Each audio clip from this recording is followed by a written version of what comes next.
The time has come, brother. What week is it? That's right, Paul Thomas Anderson week. Let's get going. I don't think I'm leaving that in the video. What's up, guys? It's your boy Chrysalis here, and like I mentioned in the previous video, if you've watched it, if you haven't, I do recommend watching it. It's Paul Thomas Anderson week. That's right, one battle after another is out as of this weekend, as of this past Thursday/Friday at the time of recording this, and I am seeing it as of the time recording this tomorrow. So for the whole week, I'm going to upload a video a day, or at least try to upload a video a day as it pertains to Paul Thomas Anderson, as well as it pertains to one battle after another. I am going to cheat a little bit with the Criterion collection video, but you'll understand why when I show you which one it's going to be. So for this one, I'm going to go ahead and swing for the low-hanging fruit at the time being. I of course mean I'm going to talk about as it pertains to box office, and I'm going to talk about as it pertains to the sensationalism of extremism, or just celebrating violence or whatever, as this is probably the most action-packed Paul Thomas Anderson movie that has been released in a very long time, if ever. Before I get into that, obviously I gotta talk about the box office. I gotta talk about those dollar bills and whether or not that should matter to us. So in case you haven't been in the know, Paul Thomas Anderson's One Battle After Another's budget is the highest any of the budgets that Paul Thomas Anderson's ever worked with before. I couldn't tell you why exactly, but Warner Brothers have basically gave him a blank check for a movie, which, given the fact that a majority of the movies that Paul Thomas Anderson has put out over the course of his career since Hard 8 back in the mid to late 90s, I think that's the mid 90s, I'm pretty sure, he's kind of just been putting out banger after banger after banger after banger. Minor spoiler for when I do my Paul Thomas Anderson ranking video. But $150 million is a lot for a director who, let's face it, hasn't really put out like a huge blockbuster film. He's not really a Steven Spielberg, he's not really a Christopher Nolan, and that is not a bad thing. If you go back and look at the box office performance of all of Paul Thomas Anderson's movies up until this latest one, he's had more flops in his catalog than movies that ended up breaking even in the box office.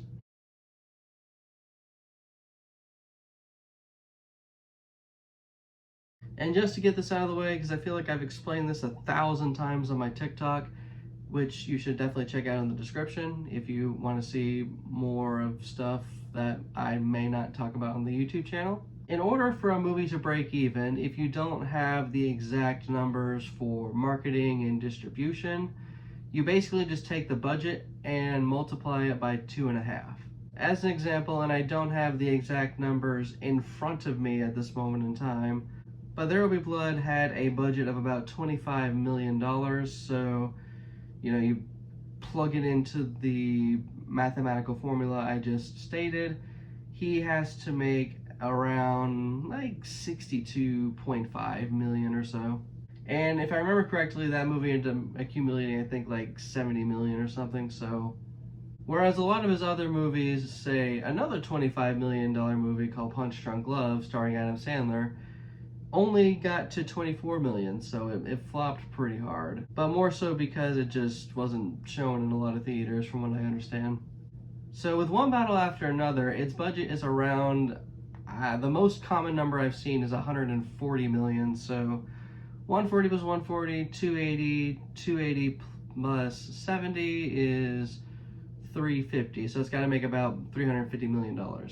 Though I'm pretty sure, I think I saw somewhere that the marketing was only 70 million bucks, so maybe the break-even point might be a little smaller than initially anticipated. But also the budget isn't 100% set in stone, because I've heard numbers say it's like 150 million, I've heard numbers say it's 130 million, but regardless, it needs to make like 9-digit numbers in order to break even and be considered successful. At least commercially. Critically, it is being well received by, well, everybody. It has a near perfect score on Rotten Tomatoes. It has a near perfect score on Metacritic. As of me checking it about a few hours ago today, it is sitting at 4.5 stars out of 5 on Letterboxd. Just about everybody on the face of the earth is just singing praises for this movie and calling it a masterpiece. And they need to stop because it's pissing me off. I haven't seen it yet, guys. I have work. I'm sorry. I got things I gotta do. But yeah, circling back to box office, it is being speculated that by the end of today, or at least as of me recording this, it is going to rack in about $48.5 million total. So I think the number was about, give or take, 22 or 24 million something here in the US, and then 26 million just showing in screens everywhere else in the world. So on the one hand, $48.5 million on opening weekend is by far Paul Thomas Anderson's best opening weekend performance in his entire career. Like, you just look at his entire career, $48.5 million, and you put that number against a lot of budgets on a lot of those movies. If those movies performed like that, then the break-even point would be reached by weekend 3 or 4.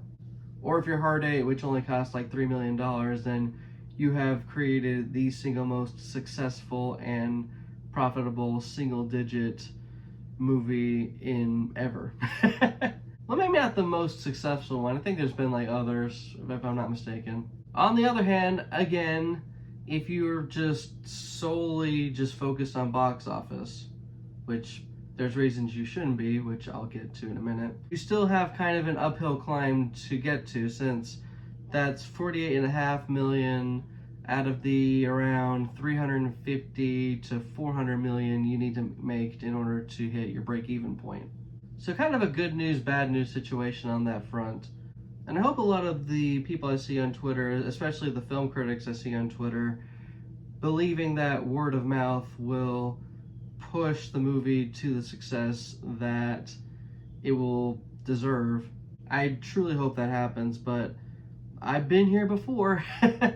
I have definitely been here before, back when Furiosa came out in Memorial Day weekend and it ended up flopping. I am cautiously optimistic is what I'm trying to say. However, there is a lot of good news on that front, because regardless of how it does in the box office, Warner Brothers still plan on pushing it, Sinners, and Weapons through the awards season. So it's more likely than not one battle after another will probably get a lot of recognition in the award circuit anyways. There are many that believe that this movie will end up getting Best Picture and Director and Actor and Supporting Actor and all that, when we still have another maybe 3-ish months of movies to come out. Because I know that Hamnet's supposed to come out, and that is being positively received just about everywhere. And of course you also have like Begonia, that's on the way, No Other Way, and there's like a bunch of other movies basically. So it's good on that front. And also the reason that you shouldn't really give too much of a rat's ass about box office numbers is that at the end of the day, the movie still got made. You know how many movies of Paul Thomas Anderson's flopped throughout the course of his career?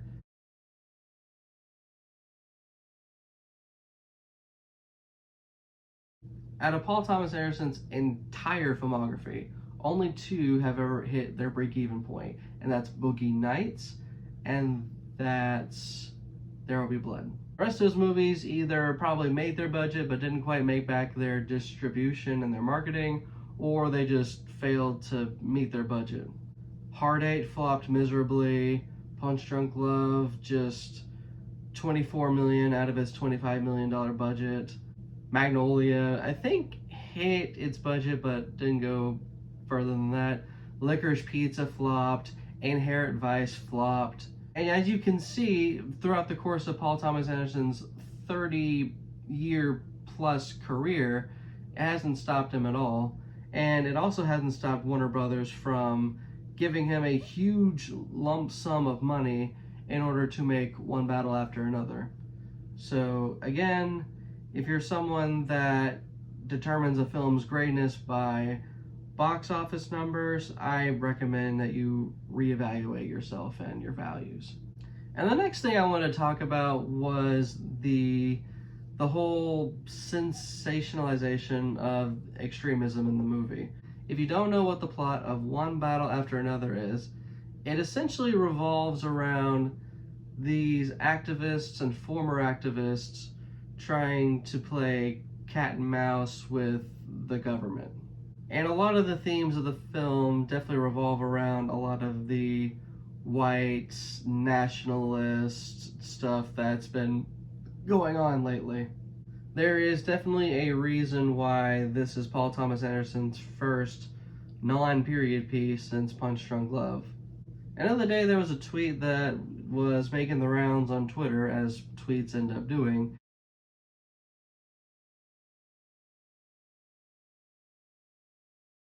about how people should not go see the movie because it celebrates extremism and it's bad and guns are bad and blah blah blah, blah. Making it sound like that Paul Thomas Anderson made like a super pro overthrow the government movie when again, not seeing it until tomorrow, but there's probably a lot more to it than that. And how about how there's no like artistic merit to any of the images being shown on screen and blah blah blah blah. And here I am to tell you that I disagree with that wholeheartedly. I think art has a responsibility to reflect the times that the artist is living. It might not necessarily be mandatory for them to do so, but their talents could definitely go towards expressing how they feel about what is happening. Namely, if you've been keeping up and watching the trailers for the film, there is an image of Teyana Taylor's character, about looks like 8 months pregnant or whatever, firing some kind of big ass machine gun. And if you take it at complete and total like face value, all you see is a woman firing a gun, and you're just like, oh wow, yeah, this is totally a fucking American thing. It's pro-gun, pro-violence, blah blah blah. When I think if you look at it closer, there's a lot more layers to peel from it. To break it down, Teyana Taylor is an African-American actress who is playing a black revolutionary, a part of the French 75, I think is the name of the group in the movie. And even if you don't know about the French 75, what I see from this one image alone, this one still alone, is a black woman firing a machine gun. I don't need to give you an entire recap of what has become of black people in the United States over the course of, say, the past 500 years or so, if not longer.